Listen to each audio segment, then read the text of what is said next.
Day 1 part 2 of our Tagaytay trip. Samahan nyo kami guys. Dahil nakapagpahinga na kami dito sa room namin, naghanap naman kami ng makakainan. Pero syempre, diba, lakad-lakad muna kami dito sa Labella. And guys, sobrang linis dito. And kung nature lover kayo, ma-appreciate nyo to. Napili namin kumain dito sa isang sikat na restaurant sa Bag of Beans. And sobrang ganda nung kanilang place.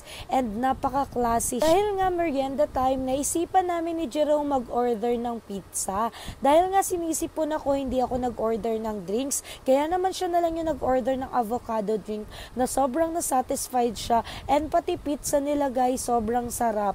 As in, mare-recommend namin. Pagkabalik namin sa hotel, naglakad-lakad na ulit kami. May restaurant na malapit nga pala dito sa Labella na pwede kayong kumain dito. Dahil nga medyo bloated kami sa kinain namin, ayan. Buti na lang may pa-free coffee dito sa Hidden Paradise. Kaya naman naisipan namin magkape. Nasarap ng kape nila. Tingnan nyo naman guys, nasa bakasyon kami pero dala-dala ang tumbler. Nagutom kami kinagabihan kaya ayan, nagpa-deliver na lang kami. Pwede naman kayo magpa-deliver ng pagkain dito mga beats. And after namin kumain, akala nyo ba pahinga na kami? Ayan, nag-live na kami kasi sayang naman ang daming viewers at ang daming nag-check out. Kaya sinamantala na rin namin para mabawi yung gastos. Tara, thank you for watching.